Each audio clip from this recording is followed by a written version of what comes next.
경제 APEC 정상회의가 성황리에 막을 내렸는데요.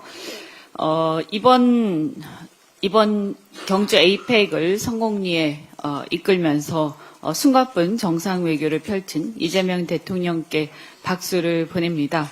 그리고 이 행사 준비하느라고 정말 고생 많이 하신 행사를 총괄하신 김민석 총리께도 박수를 보냅니다.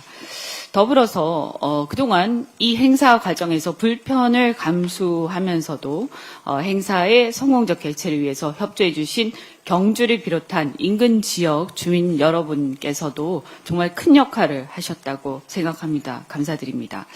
이번 경주 APEC은 단순한 국제회의가 아니라 대한민국 외교의 새로운 전환점이었다고 평가됩니다. 한미, 한일, 한중 정상회담 등 세계 각국 정상과 연쇄 정상회담을 통해서 경제, 외교, 안보적 불확실성을 해소하고 국익을 위한 실리를 도모한 것입니다. 즉, 국익 중심 실용 외교의 우리 노선을 명확하게 이번 행사를 통해서 선보였다. 이렇게 생각합니다.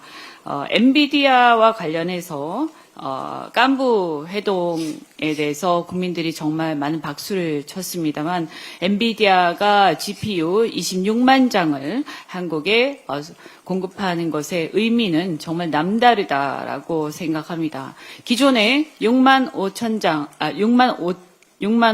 장을 더하면 이미 이제 30만 장이 넘는데요. 미국과 중국을 제외하면 세계 최대 규모의 AI 인프라 구축 기반이 현실이 된 것입니다. 이것은 단순한 하드웨어 도입을 넘어서 한국의 AI 경쟁력 강화 그리고 더 중요한 것은 산업 구조 혁신의 핵심 전환점이 되었다라는 것입니다. 이게 단순하게 우리가 생각하는 AI 모델 이런 것들이 늘어나는 데 쓰이는 것이 아니라 반도체 생산 등 첨단 공정, 첨단 산업 생산 공정의 디지털 트윈으로 쓰여서 우리가 이 모든 제조 AI라든가 AI, 소위 우리가 얘기하는 피지컬 AI 이런 분야의 어떤 실증적 도구로 쓰일 것으로 기대가 됩니다. 또한 AI 자율주행 그리고 로보틱스 분야에서도 굉장히 큰 어떤 후속적인 발전이 있을 것으로 기대가 됩니다. 이것을 현실화하기 위해서는 어쨌든 정부가 이번에 보면 대개가 대기업에 공급이 되는데요. 이 대기업뿐만이 아니라 AI 생태계가 실제 우리 산업과 이 우리의 생활에 생태계로 구축되는데 정부에서 역할을 좀 하셔야 된다. 이것을 꼭 부탁을 드리고 두 번째는 전력 인프라 문제입니다. 이 AI가 전력 소모가 굉장히 크기 때문에 전력 인프라가 이것을 따라가지 못할 수도 있습니다. 지금 얘기한 26만 장만 하더라도 사실상 중소도시의 전체 전력 소모량하고 맞먹는다 이렇게 보입니다. 그렇다면 이 전력 인프라 특히 지금 보면 이제 우리의 딜레마는 ADC를 비롯해서 사실 기후변화 때문에 여러 가지 이제 우리 한계가 있긴 합니다만 이런 부분하고 또 우리 현실적인 이 전력 인프라를 확충해야 하는 우리 현실적 요구하고 다소 충돌하는 부분들이 있습니다. 이것을 지혜롭게 잘 조율해서 전력 인프라 문제를 확실하게 이번에 좀 구축해야 된다라고 당부를 드립니다. 그다음에 세 번째는 국회의 역할인데 이 규제 완화가 반드시 필요합니다. 이런 것들을 다 하려면 결국은 정보 문제, 개인정보 여러 가지 보호 때문에 막혀있는 규제들을 완화를 해야 되는데 이것은 국회 우리가 역할을 하겠습니다. 이번에 엔비디아뿐만이 아니라 또 한중 정상회담에서도 큰 성과가 있었다 이렇게 생각합니다. 특히 한미 관세 협의에 이어서 한중 간 교류 협력 확대에 관한 7개 MOU 체결은 큰 성과였습니다. 그리고 또한 보이스피싱 온라인 사기 범죄 대응 공조를 합의를 했습니다.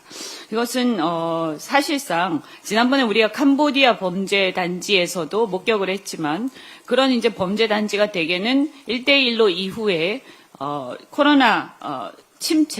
코로나로 인한 경기 침체로 중국 자본이 동남아에서 철수하면서 중국의 중국의 부패 범죄와의 전쟁 이런 것들로 인한 풍선 효과하고 겹치면서 동남아의 범죄 단지가 굉장히 성행했던 것이 요인이 되고 있었습니다. 따라서 중국의 공조가 매우 필수적이었는데 이번에 대통령께서 이 문제를 콕 집어서 중국과의 공조를 이끌어낸 것은 굉장히 현실적인 대응이었다.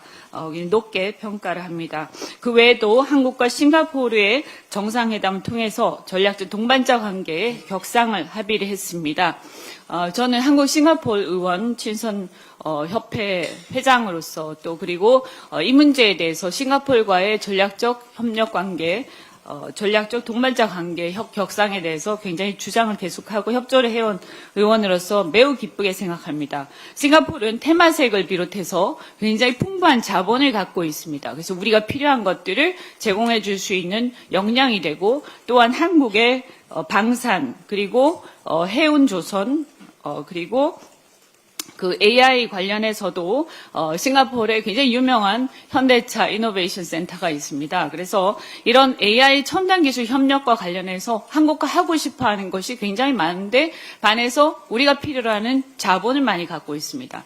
따라서 이 전략적 동반자 관계는 큰 이익이 될 것이다 이렇게 생각하고요. 또한 미중 정상회담이 에이펙에서 있었는데 여기에서 두 가지 큰 성과가 한국 산업에도 긍정적인 영향을 미칠 것이라고 전망이 됩니다. 첫 번째는 중국이 대미 조선해운 보복 조치를 철회하기로 했는데요. 하나오션의 제재 해제에 대해서 기대를 해봅니다. 또한 중국이 희토류 수출 통제를 철회를 했습니다. 이것은 한국의 주요 수출품 제조 공급망의 불확실성을 완화해서 굉장히 기업한테 희소식이었다. 말씀드립니다. 이렇게 정말 많은 그런 성과들이 있었습니다. 그런데 한 가지 이제 우리가 이후에 우리가 이런 성과들이 또 우리의 산업 기회로 전환되고 또 한편으로는 우리가 걱정하는 혹시 미국에 많은 투자를 함으로써 산업 공동화가 일어나지 않을까, 그래서 고용 위기가 일어나지 않을까 걱정들을 하고 있기 때문에 국내의 투자를 계속하도록 촉진하고 온쇼어링 그리고 리쇼어링에 대해서 정책적으로 펼쳐나가야 하는 과제가 있습니다. 이른바 자전거 이론인데요.